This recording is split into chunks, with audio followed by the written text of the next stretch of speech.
दोस्तों, आज के इस वीडियो में मैं आपको बताने वाला हूँ एक बहुत ही सिंपल सी स्ट्रेटजी। इस स्ट्रेटजी से आप मल्टी बैगर स्टॉक तक ढूंढ सकते हैं, स्विंग ट्रेडिंग के लिए स्टॉक फाइंड कर सकते हैं और लॉन्ग टर्म इन्वेस्टमेंट के लिए भी। तो दोस्तों, वैसे तो हमें इन्वेस्टमेंट करने के लिए काफ़ी एनालिसिस करनी पड़ती है। सेक्टर को देखना, स्टॉक्स को देखना, उसकी परफॉर्मेंस को देखना, तो बहुत सारी चीज़ें होती हैं। लेकिन ये जो मैं आपको स्ट्रेटजी बता रहा हूँ, ये आपके लिए एक फ़र्स्ट स्टेप साबित हो सकता है कि जिसमें आप एक मल्टी बैगर स्टॉक ढूंढ पाएँ। हो सकता है कि ये स्टॉक आगे चल के आपका बहुत अच्छा निकल जाए, या फिर आप इसको स्विंग ट्रेडिंग के लिए भी यूज़ कर सकते हैं इस मेथड को। तो ये कोई मेरा बाय या सेल रिकमेंडेशन नहीं है, तो प्लीज़ अपनी एनालिसिस ज़रूर करें। मैं बस आपको एजुकेशनल पर्पस से ये एक अपना प्रोसीजर बता रहा हूँ जो मैं खुद यूज़ करता हूँ स्टॉक्स फाइंड करने के लिए। और स्टॉक्स में क्या देखते हैं कि वो स्टॉक हमें लग सकता है कि हाँ, ये आगे भी अच्छा रिटर्न दे सकता है। तो ऐसी क्या चीज़ें हैं जो हमें देखनी चाहिए, तो वो मैं अब आपके साथ शेयर करूँगा। तो दोस्तों, करना क्या है कि हमें सबसे पहले अपने गूगल प्रोफाइल में जाना है और वहाँ पे 52 वीक हाई NSE करके सर्च करना है। तो आपको सबसे पहले जो NSE की वेबसाइट मिलेगी उस पर क्लिक कीजिए। तो उसमें होगा ये कि जो करंट डे के 52 वीक हाई स्टॉक्स हैं वो आप यहाँ देख सकते हैं।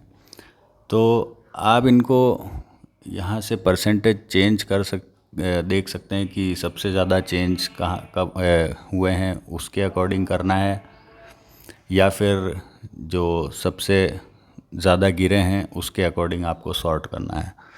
तो मैं इसको हाई से सॉर्ट कर लेता हूँ। तो जैसा कि आज आप देख सकते हैं कि RSWM ये स्टॉक है जो 14-15% करीब भागा है।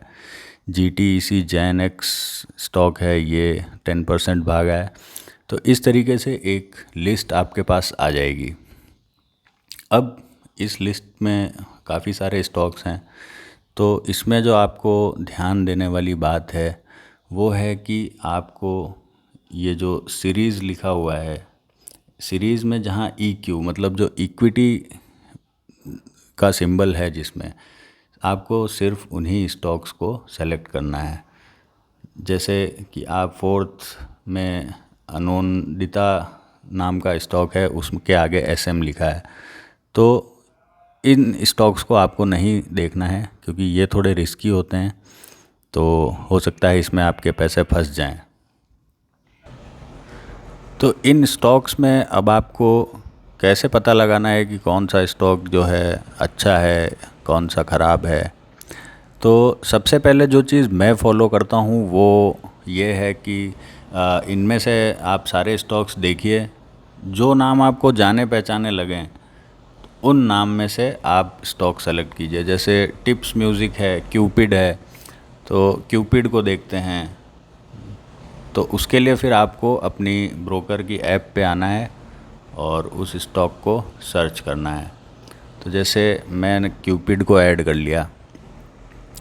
अब आपको क्या करना है, आप स्टॉक पे क्लिक करेंगे तो नीचे की तरफ आप जाएंगे और यहाँ पे आपको मिलेगा फंडामेंटल्स। इन फंडामेंटल्स पे आप क्लिक करिए।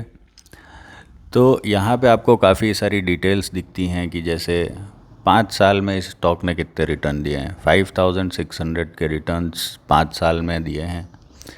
3 साल में 5300% के रिटर्न है। 1 साल में 500 का रिटर्न, 1 महीने में 1% चला है, और YTD 26%। मतलब आज ही के दिन अगर आपने पिछले साल इस स्टॉक को लिया होता तो 26% का रिटर्न आपको इसमें मिल गया होता। तो ये तो एक इसकी पास्ट परफॉर्मेंस आप देख सकते हैं किसी भी स्टॉक की इस तरीके से कि पिछले 5 सालों में स्टॉक्स ने कैसा परफॉर्म किया है। तो अगर आप देखेंगे कि ये ग्रोथ फेज़ में है कि मतलब 3 साल में 3500%, 5 साल में 5600%, 1 साल में 500%, तो मतलब इसके रिटर्न्स ग्रोइंग हैं। तो ये हमारे लिए एक रेड ग्रीन लाइट है। अब आपको रेवेन्यू पे आना है। तो रेवेन्यू में आप देख सकते हैं कि इनके क्या प्रोडक्ट हैं। तो एक कंपनी का ओवरव्यू आपको मिल जाएगा कि ये male condoms, female condoms, consumer business, IVD में डील करते हैं। तो बेसिकली ये हाउस होल्ड और पर्सनल प्रोडक्ट्स की कंपनी है। तो इसमें ये हिस्टोरिक आप देख सकते हैं, ये अपने इतना यूज़ का नहीं है। मेन बिजनेस इसका इंडिया में 52% है और आउटसाइड इंडिया में 48% है। फिर इसके बाद आप रेवेन्यू के बाद फाइनेंशियल्स पे आएंगे। तो फाइनेंशियल्स में आप देखेंगे कि इसमें आपको समरी दिख जाएगी कि ईयरली कंपनी ने कितना रेवेन्यू किया है, कितना प्रॉफिट किया है और कितना डेब्ट है। तो ग्रीन में जो आप देख सकते हैं कि मार्च 2025 में कंपनी ने 184 करोड़ का रेवेन्यू किया और प्रॉफिट था 40 करोड़ का और कंपनी के ऊपर डेब्ट था 12.63 करोड़ का। फिर नेक्स्ट ईयर मींस अभी मार्च 2026 में आप देख सकते हैं कंपनी का रेवेन्यू 363 करोड़ हो चुका है और प्रॉफिट 108 करोड़ और डेब्ट भी कंपनी पे इंक्रीज़ हुआ है। लेकिन ये हमको जो है स्टडी करना चाहिए कि कंपनी का डेट क्यों बढ़ा है और इसके कैश रिजर्व्स क्या हैं। तो ये सब आपका फंडामेंटल का पार्ट होता है। ये तो ईयरली रेवेन्यू हो गया, फाइनेंशियल समरी। इसके बाद हम आएंगे क्वार्टरली।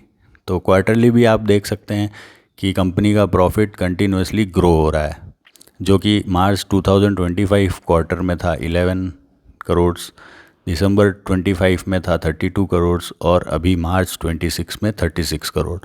तो ये भी हमारे लिए ग्रीन सिग्नल है कि कंपनी का रेवेन्यू और प्रॉफिट कंटिन्यूसली ग्रो हो रहा है। फिर इसके बाद आप रिज़ल्ट्स के पास शेयर होल्डिंग पैटर्न भी देख सकते हैं। तो प्रमोटर की होल्डिंग आप देख सकते हैं दिसंबर 25 में 45% थी, जो कि मार्च 26 में बढ़ के 46% हो गई।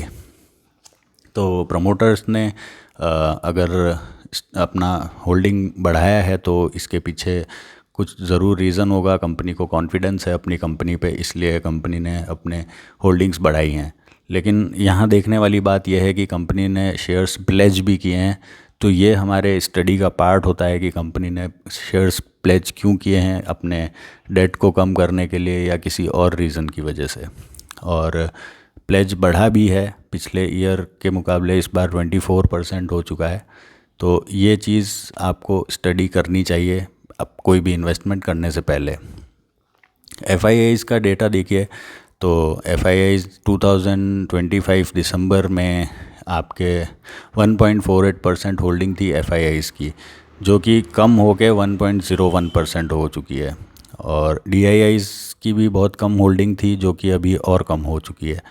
तो ये फैक्टर थोड़ा देखने वाला है, क्योंकि बाकी की जो रिटेल इन्वेस्टर्स का भी जो झुकाव है थोड़ा कम हो चुका है, 17% से 13% हुआ है।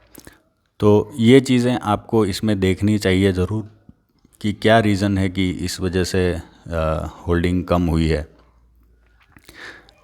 फिर आप पीयर्स में आएंगे तो इसमें आप देख सकते हैं कि सेम सेगमेंट में काम करने वाली और भी कौन सी कंपनीज़ हैं। तो जब आप स्टॉक्स ढूंढ रहे होते हैं, तो जैसे आपने क्यूपिड को ढूंढा, इसका सारा एनालिसिस किया, तो इसमें जो ग्रीन लाइट हैं, जो ग्रीन सिग्नल्स हैं वो आपने देख लिए, जो रेड फ्लैग्स हैं वो भी आपने देख लिए कि FIIs DIIs ने होल्डिंग कम की है।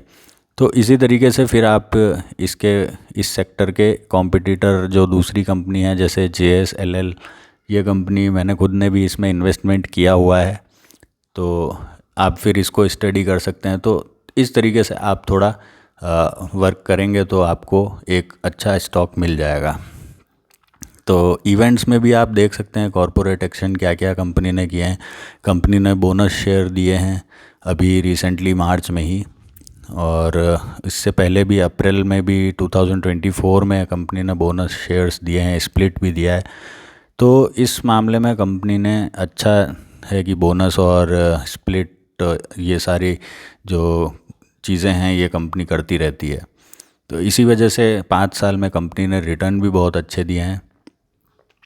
अब आते हैं कंपनी के फंडामेंटल्स। आपने एक ओवरव्यू आपने देख लिया।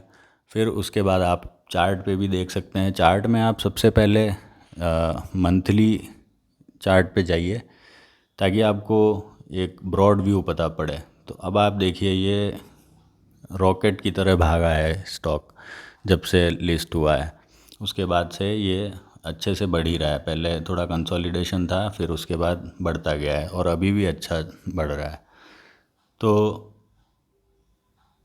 इस वीक में जैसे इसने ये ब्रेकआउट दिया है, आज फ्राइडे है और आज वीक क्लोज़ हो जाएगा, तो आज इसने ये प्रीवियस 3-4 मतलब महीने भर का ब्रेकआउट इसने अभी दिया है। तो हो सकता है ये थोड़ा अच्छा मोमेंटम इसको दे सकता है। तो स्विंग ट्रेडिंग के लिए मैं इस टाइप के स्टॉक्स पिक कर लेता हूँ कि जो 52 वीक हाई पे हैं और उन्होंने अपना पिछला कोई हाई जो है ब्रेक किया हो, तो उसको हम कुछ अपना परसेंटेज के हिसाब से उसको स्विंग ट्रेडिंग के लिए यूज़ कर सकते हैं। तो ये मैंने आपको एक स्टॉक देख के बताया। अब आप इसी तरीके से और भी स्टॉक्स देख सकते हैं कि कौन सा स्टॉक अच्छा है, कौन सा आपके लिए बुरा है, कौन सा सेक्टर से बिलोंग करता है।